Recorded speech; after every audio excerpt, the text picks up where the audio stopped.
शुरू से ही था कि हम लाइफ में कुछ और नहीं करेंगे, करेंगे तो सिर्फ वकालत करेंगे। हम किसी लॉ से ऊपर हम नहीं हैं। आज मनोज झा एक एडवोकेट थे, उनको सिर्फ इसलिए मार दिया गया। आज हम चर्चा करेंगे एडवोकेट प्रोटेक्शन एक्ट के बारे में, जानेंगे कि आखिर में वकीलों के बीच में इस मुद्दे पे इतना गर्माहट क्यों है। कि मेरे साथ ऐसा भी गुजरा है कि हम रातों रात नहीं सोए हैं और कई रात नहीं सोए हैं। सर, आप जेवियर कॉलेज के बढ़िया स्टूडेंट रहे हैं, हजारीबाग का सबसे रेनाउंड स्कूल रहा है, उसके बाद की भी पढ़ाई आपने बहुत अच्छे इंस्टीट्यूशन से की। आखिर में वकालत में आने का कारण क्या था? आज कोई भी एडवोकेट हो, वो तलवार के उस नोक पे बैठा हुआ होता है जिसको अननेसेसरली ड्रैग किया जाता है और उसको बिना मतलब का भी डिफेम किया जाता है। हमारे फादर भी हजारीबाग बार के सीनियर मोस्ट लॉयर थे। एक केस देगा और 45 आदमी आपसे पूछेगा, हम उसके मौसा बोल रहे हैं, हम उसके फूफा बोल रहे हैं, हम उसके नाना बोल रहे हैं, क्या हुआ केस का। तो हम उसको ये बताएं कि केस का क्या हुआ, कि हम उसका केस को जाके बहस करें। इचाक के क्षेत्र में आपने वहां पे जो इलीगल माइनिंग थी उसको लेके एक PIL दायर किया था। मेरा मोबाइल से फोटोग्राफ क्लिक करना और कुछ एंटी सोशल एलिमेंट्स का आके हमको कवर हो जाएगा कि सबसे अच्छे वकील कौन है, तो इसको सर्च करने के लिए भी लोग आज गूगल का प्रयोग करते हैं। भैया जो वकील अच्छे हैं बुरे हैं उनका काम बताएगा, गूगल नहीं बताएगा। भाई एक अमेंडमेंट तो ऐसा भी था कि अगर हम केस लूज करते हैं और कोई मेरे अगेंस्ट में कंज्यूमर केस में जाता है तो हमको फाइन भी देने का जरूरत पड़ जाएगा। साहब वो हमको 10,000 दिया नहीं और हमसे वसूलने का बात करेगा 2 लाख और 3 लाख और 5 लाख रुपया। तो हम क्यों काम करें भाई।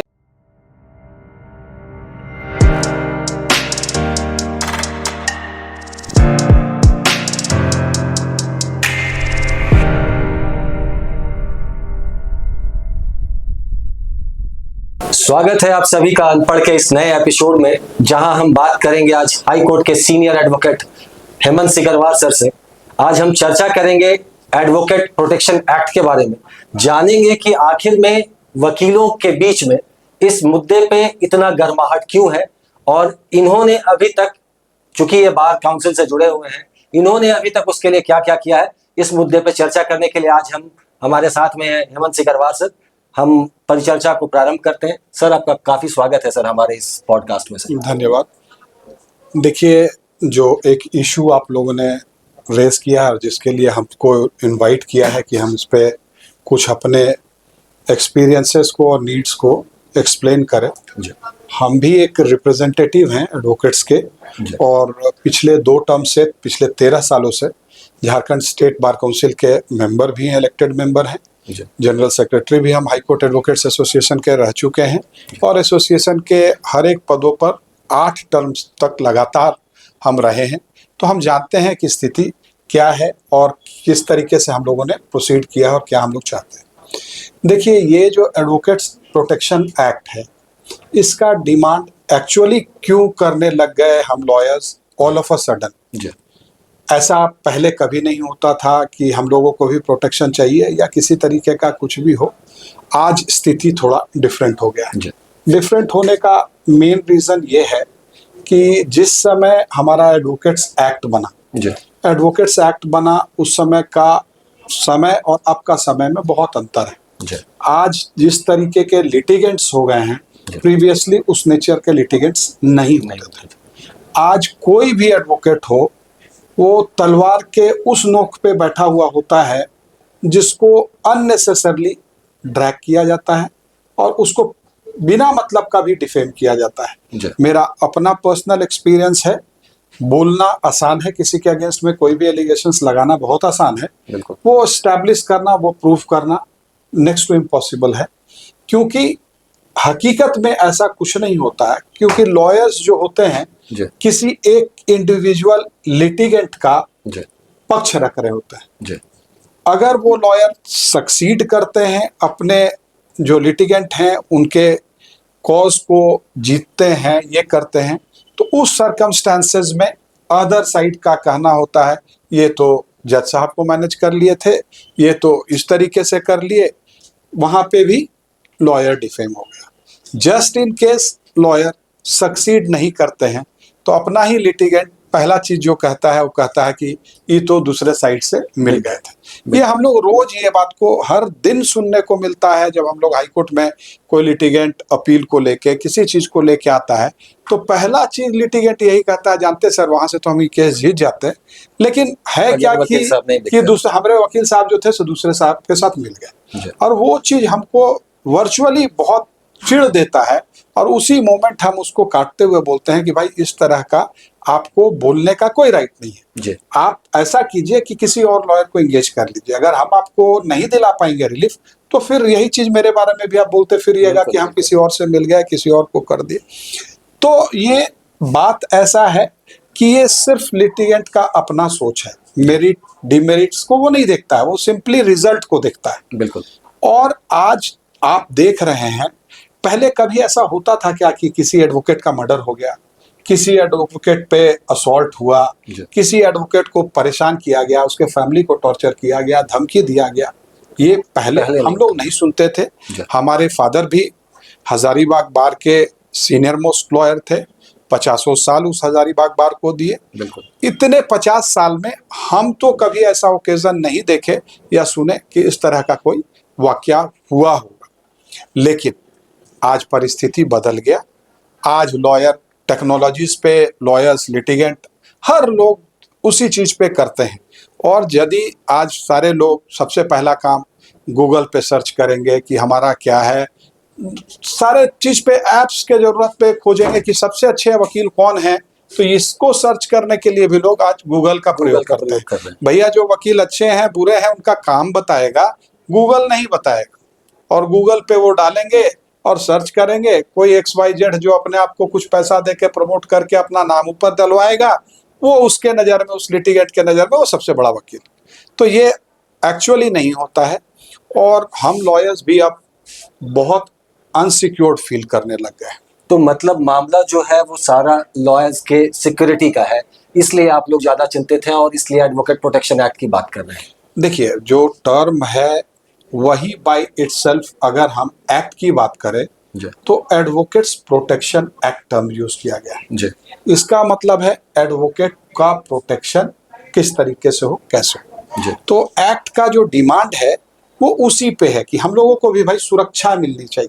बिल्कुल। अगर मान लीजिए कोई ऐसा लिटिगेंट है जो सच में समझ नहीं रहा है, वो आपको 4 बार फोन करता है और आप डिक्टेशन दे रहे हैं और बिजी हैं, तो उसको लगता है कि आप उसको अवॉइड कर रहे हैं, तो वो टारगेट करता है कि वो बहुत बड़ा का वकील हो गए हैं।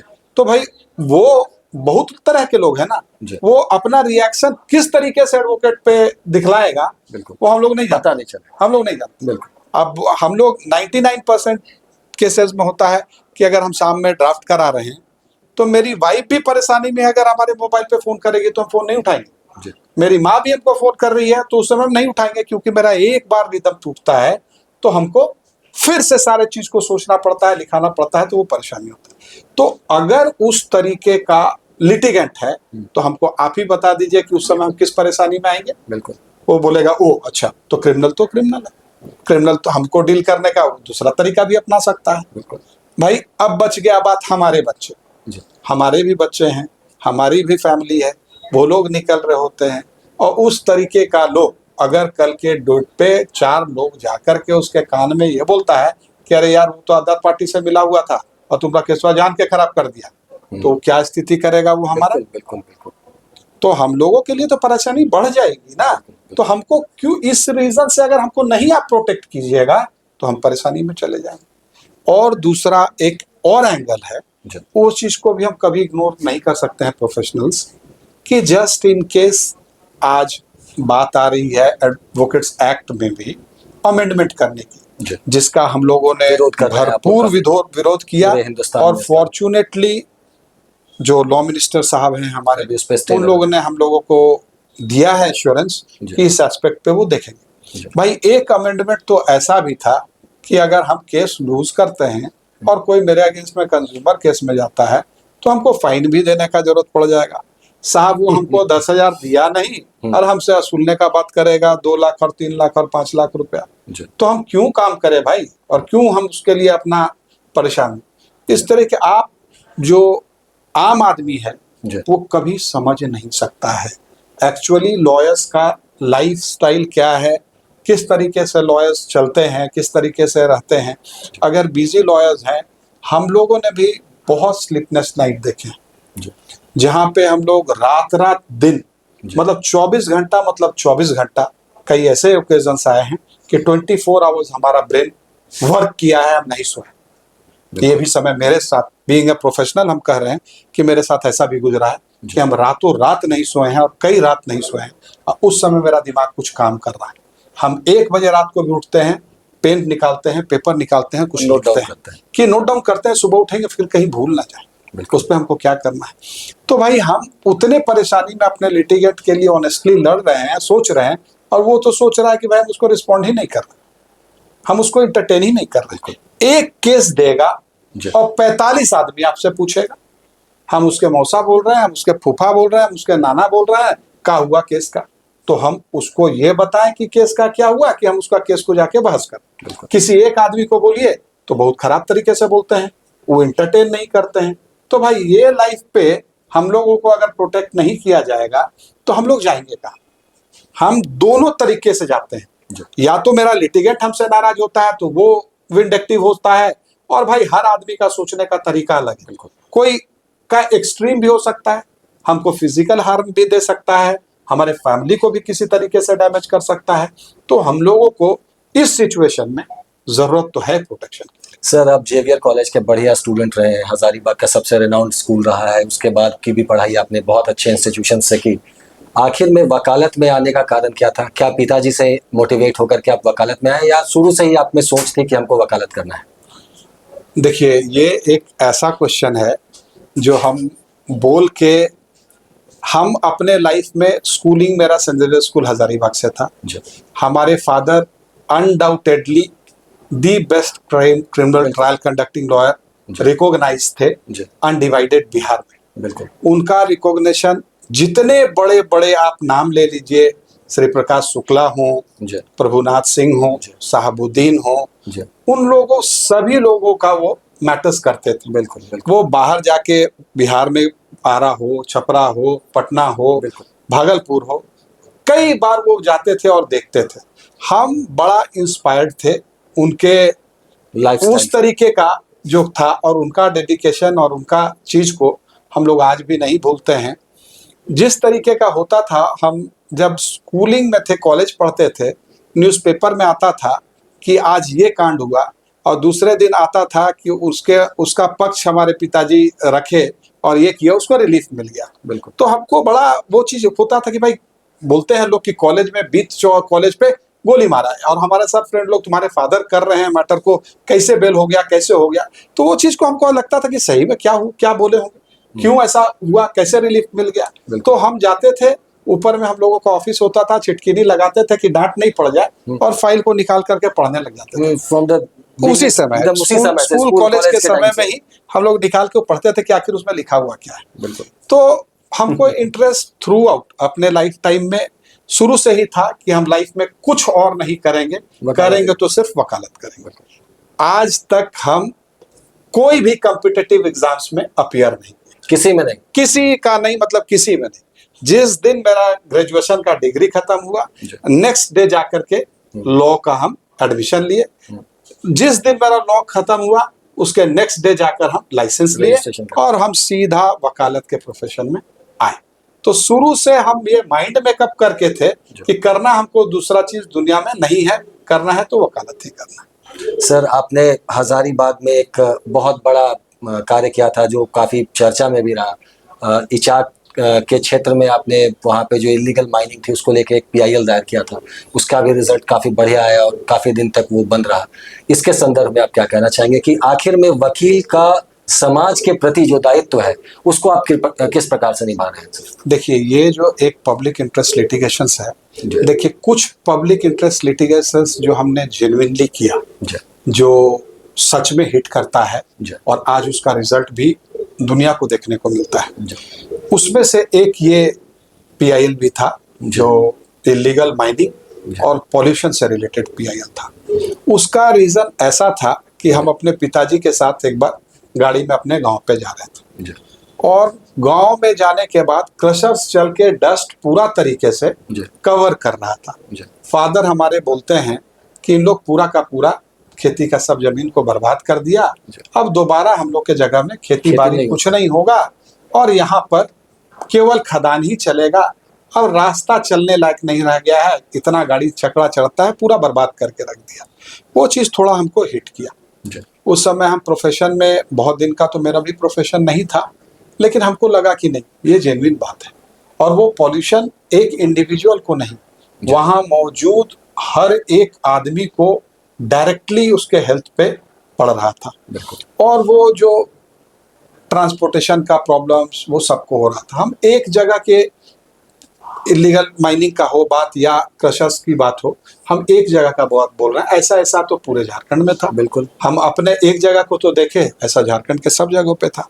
तो उसी दिन हम लोग जी ये माइंड मेकअप किए जी कि क्यों नहीं एक पब्लिक इंटरेस्ट लिटिगेशन फाइल किया फाइल जाए। किया हम गए वहाँ और जाने के बाद हम एक पीआईएल ड्राफ्ट किए और ड्राफ्ट करके फाइल किए। जी और वो पीआईएल में टाइम एंड अगेन ऐसे ऐसे ऑर्डर्स हुए, आज भी वो पीआईएल पेंडिंग है। वो 2013 में हमने केस फाइल किया था, 2015 में भी वो केस आता है लिस्ट में जी। और उसमें अभी भी ऑर्डर्स होते हैं।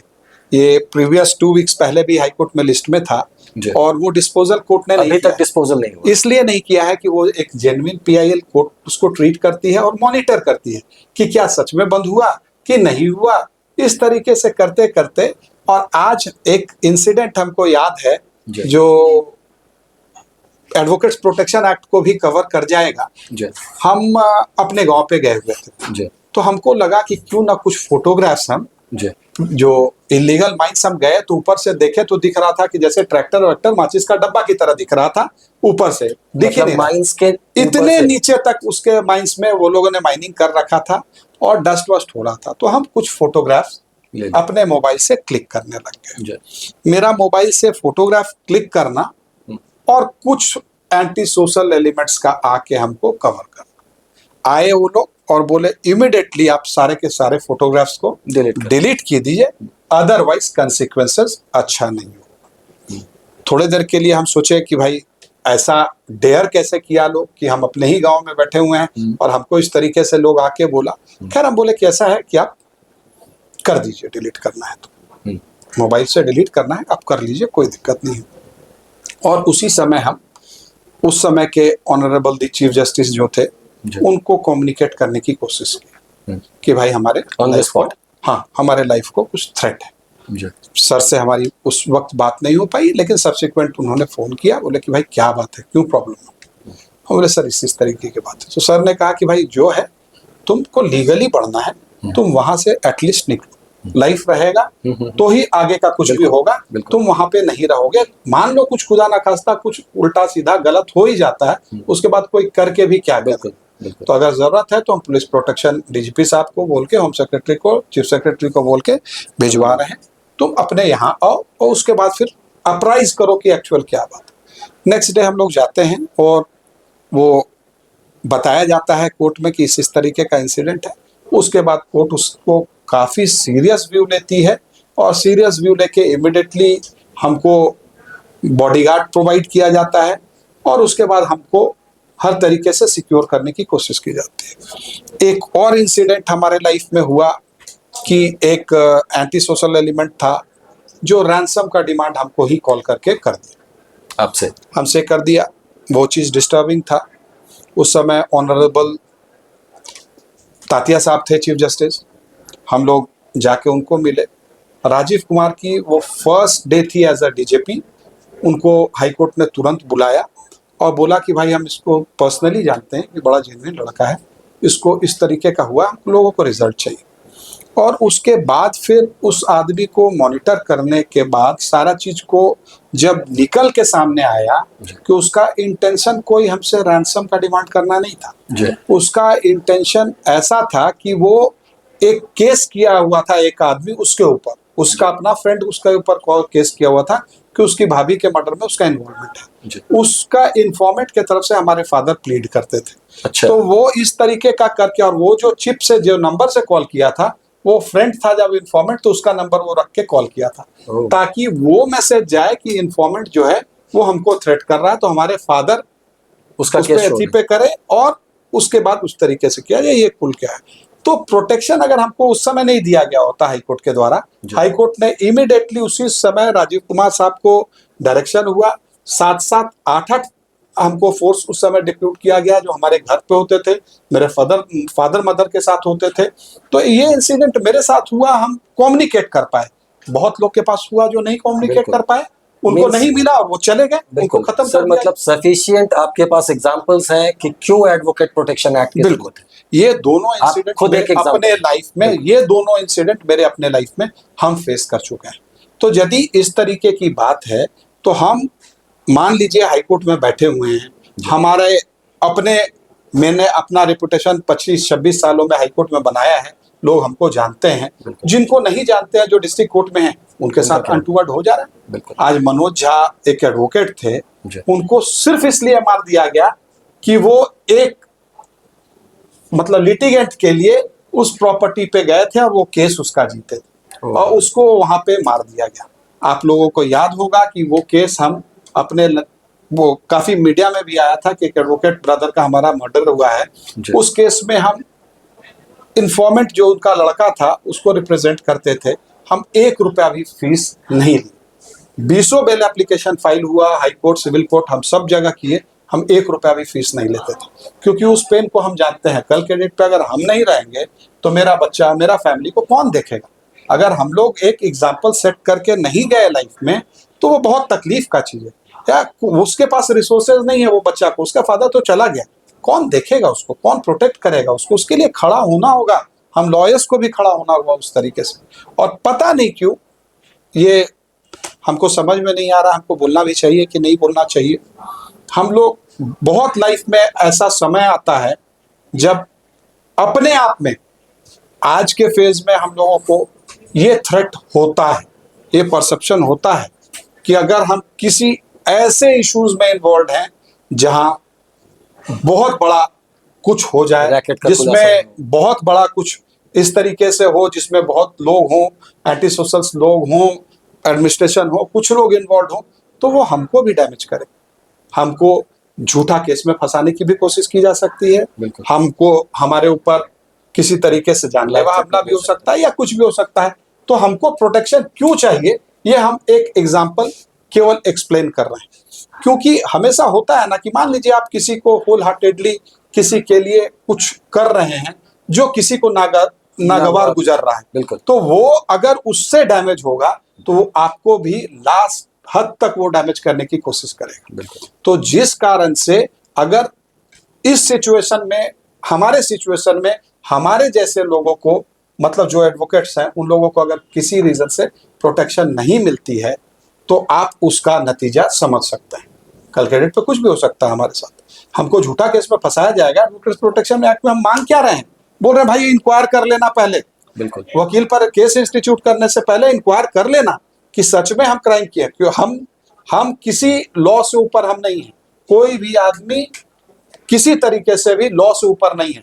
अगर हम क्राइम किए हैं तो हमको पनिशमेंट मिलना ही चाहिए, हम अगर गलत किए हैं तो हमको कोई तरीके से छोड़ना नहीं चाहिए। लेकिन अगर हमको इम्प्लीकेट करके आप किसी चीज को करना चाहते हैं तो वो एटलीस्ट हमको वो प्रोटेक्शन तो दे दीजिए। एक बार इंक्वायर तो कर लीजिए, एक बार जान तो लीजिए कि क्या सच में हम इन्वॉल्व हैं, कि हमरे ऊपर करके हमको भेज दीजिए जेल और हम जेल चल जाए और आपका काम सॉल्व हो जाए। सर, कहने का मतलब ये है साफ तौर पे कि बड़े बड़े क्रिमिनल्स, आज आपके पास भी बड़े बड़े लोगों के केसेस पहुंचते हैं और हैं भी आपके पास बड़े बड़े लोगों के केसेस, तो आप लोगों के पास दोनों तरफ का थ्रेटनिंग होता है। अगर केस जीत गया तो सरकार परेशान करेगी और हार गया तो वो क्रिमिनल्स परेशान करेंगे। आपको फाइनली प्रोटेक्शन इसलिए चाहिए होता है। देखिए, ये एस्पेक्ट और ये एंगल तो हम लोग कभी सोचे नहीं है, इस तरीके का तो हमको नहीं लगता है। लेकिन यदि सरकार को हम किसी तरह से परेशान करेंगे, आज तक नहीं किया, मान लीजिए कल के डेट पे करेंगे किसी कारण से, तो सरकार भी हमको परेशान करेगी। बिल्कुल बिल्कुल, सरकार भी हमको परेशान करना चाहेगी। तो यदि सरकार परेशान करना चाहेगी तो आप लोगों के माध्यम से ही हम ये बता देना चाहते हैं कि खुदा ना खास्ते जी। ऐसा सिचुएशन अगर कभी आता है जी। तो ये चीज को जरूर बताएं लोग को कि हम अप्रीहेंड किए थे अपना लाइफ का थ्रेट, जी। लाइफ का थ्रेट भी हम कर रहे हैं हम और अपने फैमिली को लेके, और जी। फॉल्स इम्प्लीकेशन का भी थ्रेट हम कर रहे हैं कि हो सकता है कल के डेट पे किया जाए। खैर एनीवेज वो तो हमको फेस करना है, हम उसके लिए प्रिपेयर्ड हैं और हम करेंगे। सर कल ही AIB का रिजल्ट आया है sir, all India bar council में जो बच्चे एग्जाम दिए थे कल उसका रिजल्ट आया है। काफी सारे बच्चे हजारों लाखों की संख्या में अब आएंगे, एडवोकेट बनेंगे, उनके लिए आप क्या सीख देना चाहते हैं सर? देखिए हमारा कहना है ये एक ऐसा प्रोफेशन है जी। जो सिर्फ और सिर्फ जी। अपने कैपेबिलिटी पे ही जगह बनाया जा सकता है जी। और कोई दूसरा तरीका नहीं है। आप प्रोफेशन में आते हैं, जी। आप ये मान करके आते हैं कि अगर आपका फाइनेंशियल बैकग्राउंड ऐसा नहीं है कि आप सस्टेन नहीं कर पाएंगे तो मोस्टली लोग छोड़ करके, अच्छे अच्छे लोग भी छोड़ करके प्रोफेशन चले जाते हैं, क्योंकि यहाँ कोई किसी को पे नहीं करता है। हम अगर मान लीजिए 1 लाख रुपए महीने का कमा रहे हैं और मेरे ऊपर खुद का रिस्पॉन्सिबिलिटी 1 लाख रुपए का हम लेके बैठे हुए हैं, 2 लोन थोड़े देर के लिए हम बता रहे हैं कि अगर 2 लोन मेरा अपना पर्सनल 70,000 रुपए पर महीना का जा रहा है, मेरा अर्निंग तो 30,000 हो गया, तो उस 30,000 में हम फैमिली को देखेंगे, अपने जूनियर कलीग्स को देखेंगे कि हम क्या करेंगे। मेरा भी अपना लिमिटेशंस है। हम ऐसा नहीं है कि उसको हम हेल्प नहीं करना चाहते हैं, जो न्यू कमर हो ऐसा नहीं है नहीं करना चाहते, लेकिन मेरा भी रिसोर्सेज है, हम अपने घर बेच करके उसको नहीं दे पाते हैं। तो सीधा सा चीज है, वो बच्चा वो बच्ची जो प्रोफेशन में आते हैं, थोड़ा फाइनेंशियली उसके फैमिली मेंबर्स को एटलीस्ट कुछ समय उसको प्रॉपर तरीके से, ढंग के तरीके से उनको करना चाहिए। यही रीजन है कि हम हमेशा एक लड़ाई लड़े हैं कि भाई नया लड़का लड़की जो आता है उस सीनियर्स पे अपना उम्मीद का नहीं करे, हम बार काउंसिल से कम स्टाइपिन एक रीजनेबल दे। आपको हम अभी दिखलाएंगे अपने फेसबुक पोस्ट पे कि हम स्टाइपिन 5,000 रुपया करने के लिए झारखंड, हम बहुत फॉर्चुनेट हैं कि हम स्टेट बार काउंसिल में मेंबर होते हुए 4-5 ऐसे चीज को किए हैं जो पूरे जगह में कहीं नहीं हो पाया। आज जो pension Jharkhand state bar council चला रहा है, जहां तक मेरे नॉलेज में है, पूरे हिंदुस्तान में कहीं नहीं चल रहा। सर अभी शायद सरकार ने स्टाइपेंड देने की बात कही है, जो बच्चे नए ज्वाइन करते हैं उन लोगों को, कहां तक सेटिस्फाइड है? देखिए सरकार ने ऐसा कुछ नहीं कहा कि वो आपको स्टाइपेंड देंगे। सरकार ने कहा है जो हम स्टाइपेंड ऑलरेडी दे रहे थे, जितना हम देंगे उसका इक्विवेलेंट अमाउंट वो भी देंगे। अच्छा। तो हम पहले दे रहे थे 1,000 रुपए, 1,000 रुपए दे रहे थे। जो नए बच्चे बच्चियां आती हैं उनको एक लिमिटेड पीरियड के लिए, 3 साल के लिए, 5 साल के लिए हम लोग 1,000 रुपए उसको देते थे। लेकिन 1,000 रुपया जेन्युइनली आज के डेट में ऐसा नहीं है कि हम उसको किसी तरीके से मदद कर पाते हैं। तो हम उसके लिए लगे, हम रिटर्न में है हमारा अपना पर्सनल बार काउंसिल के एजेंडा में करके कि उसको 5,000 कर दी। अगर मेरा बार काउंसिल उसको 5 कर दे और सरकार 5 दे दे तो 10 में तो बच्चा एकदम अच्छे से कर ले। बिल्कुल। लेकिन हम ये भी कहेंगे उसका मिसयूज भी बहुत होता है। अगर बार काउंसिल या एसोसिएशन उस चीज को मॉनिटर नहीं करेगी तो जेन्युइन लोग के पास में नहीं जाएगा पैसा। आज करते क्या है लोग कि 5,000 रुपया बार काउंसिल से 1,000 रुपया लेंगे, लेकिन सब्जी बेचेंगे, लेकिन जाकर के बिजली का दुकान में ये कर रहे हैं, ठेकेदारी कर रहे हैं। तो भाई वैसे आदमी को भी तो हमारा पैसा चला जा रहा है, तो वो सब चीज को तो मॉनिटर करके चेक करने की जरूरत है। हम एसोसिएशन में जब जनरल सेक्रेटरी थे तो ये प्रपोजल लाए थे कि वहां भी एसोसिएशन के माध्यम से भी हम कुछ लोगों को कुछ स्टाइपिन का अमाउंट देंगे। तो ऑनरेबल एक्टिंग चीफ जस्टिस हुआ करते थे हम लोगों के पटेल साहब, पटेल साहब के पास जब हम गए और बोले कि सर मेरे पास रिसोर्सेज नहीं है, हम दिल से चाहते हैं कि हम अपने भाई बहन लोग को कुछ मदद करें, लेकिन सर मेरा फंड हमको परमिट नहीं करता है। आज मेरा स्थिति देख लीजिए, जितना पैसा आता है उससे ज्यादा पैसा का दिन दहाई हमको स्टाफ पे ऑफिस चलाने में लग जाता है, मेरे पास पैसा नहीं। तो उन्होंने बहुत अच्छा बात कहा था कि भाई हम जो है आपको किसी भी हालत पे ये सजेस्ट नहीं करेंगे कि एक ऐसा अमाउंट आप दे दीजिए बच्चे को, ऐसा अमाउंट बच्चे को दे दीजिए कि वो बहुत कंफर्टेबल हो जाएगा। एक चीज बहुत हमको खटकता है जो हम रेस किए हैं टाइम एंड अगेन, और अभी भी हमारा वो लास्ट मीटिंग में भी हम इस चीज को रखे कि मान लीजिए हम लोग पेंशन चलाते हैं, पेंशन चलने के बाद फैमिली पेंशन हम लोग दे रहे हैं उसकी बेवा, मेरी भी मदर हैं और भी बहुत लोग हैं जो विडो हैं, जो बार काउंसिल से पैसा मिलता था by the grace of God हमारे फैमिली को फाइनेंशियल रिक्वायरमेंट नहीं है उनको, लेकिन और लोग जो हैं, जो उनके स्पाउस हैं, जो चले जाने के बाद लॉयर का डेथ होता है, हम लोग 7,000 रुपया देते थे लॉयर को, हाफ अमाउंट 3,500 रुपया उसके वाइफ को फैमिली पेंशन में हम लोग देते थे। तो 3,500 रुपया में वो बेवा अपना दवा ही करा पाती। बिल्कुल सर। उससे ज्यादा का उसका खर्च नहीं था। बिल्कुल। और किया क्या बार काउंसिल कि उसको 3 साल के बाद बंद करने का प्रावधान कर दिया कि लॉयर चला गया उसके 3 साल के बाद बंद कर देता है। हम इस पे अड़े और हम बोले कि भाई क्यों, बेवा को हम जो देते हैं फैमिली सपोर्ट के लिए, तो खाना बंद कर देती है 3 साल के बाद, वो दवा खाना बंद कर देती है। उसका हस्बैंड नहीं रहा उसको देखने के लिए, वो मजबूर थी, आप पे डिपेंडेंट हुई और डिपेंडेंसी भी आप खींच लेते हैं 3 साल के बाद। तो ये सही नहीं है, आपको उसके फैमिली को देना चाहिए। बिल्कुल सर। लोग अग्री किया, हमारा सारे चीज में आया कि भाई रूल्स में हमको अमेंडमेंट करने की जरूरत है। हमने जो करने की जरूरत है कीजिए, लेकिन उसको दीजिए। अगर आज 7.5 हम दे रहे हैं, उसको 10 बढ़ा के कर दें, और 10 को बढ़ा के सरकार भी 10 देने की बात कर दी है, तो 20 आ गया। तो 20 में कम से कम 10 तो उसकी बेवा को गया। अगर फैमिली पेंशन 10 तो हो गया, तो 10 में वो एक रिस्पेक्टेबल लाइफ जी लेगी, जिस अपने बच्चे पे वो डिपेंडेंट नहीं रहेगी, एक किसी मेड को रख लेगी अपना खाना बनाने के लिए, रखने के लिए, दवा का उसका व्यवस्था होगा, 2 आदमी का खाना का वो 10,000 में एक रिस्पेक्टेबल तरीके से कर लेगी। जो अनफॉर्चुनेटली हमारा बार काउंसिल भी पता नहीं क्यों इस चीज को नहीं समझ के आज तक नहीं कर रहा है, जो सरासर गलत है। एकदम होना ही चाहिए और इसको करना चाहिए। दूसरा चीज है, हम लोग डेथ क्लेम, जब हम आए थे तो हमको बड़ा अजीब लगा कि भाई एक लॉयर का डेथ हो जाता है, तो उसको मिलता क्या था। जिस समय हम लोग थे, जो ट्रस्टी कमेटी में हम लोग उन्हें अमेंडमेंट कराया, उसके पहले मिनिमम मिलता था 10,000 रुपया और मैक्सिमम मिलता था 1,70,000 रुपया। 1 लाख नहीं, 70,000 रुपया मैक्सिमम एक लॉयर पे 70,000 रुपया और 10,000 रुपया दिलाता था उसको। हम बोले कि भाई 70,000 रुपया का आज के समय में क्या वैल्यू है। बिल्कुल। तो हुआ कि भाई उसको इनहेंस करना चाहिए, तो हम लोगों ने उसमें किया अपने ही टेन्योर में कि उसको इनहेंस करके मिनिमम 2,70,000। ट्रस्टी कमेटी का अगर कोई मेंबर है, अगर एक दिन का भी प्रैक्टिशनर मर गया तो उसको मिनिमम 2,70,000 देते हैं और मैक्सिमम 7,40,000 देते हैं। तो एक अमाउंट रीजनेबल अमाउंट है जो उसके फैमिली को थोड़ा सपोर्ट करने के पोजीशन में होता है। लेकिन अनभिज्ञता के कारण, नहीं करने के कारण बहुत लोग ट्रस्टी कमेटी के हमारे यहाँ मेंबर नहीं बने हैं। उनको हम एक्ट में ही है कि हम कोई मदद नहीं कर पाते। बन जाए सारे के सारे लोग ट्रस्टी के मेंबर, ये आप लोगों का भी रिस्पॉन्सिबिलिटी है। इसको सर्कुलेट कीजिए प्रॉपरली, लोगों तक जाए, सब मेंबर बने, सब सिक्योर्ड रहे।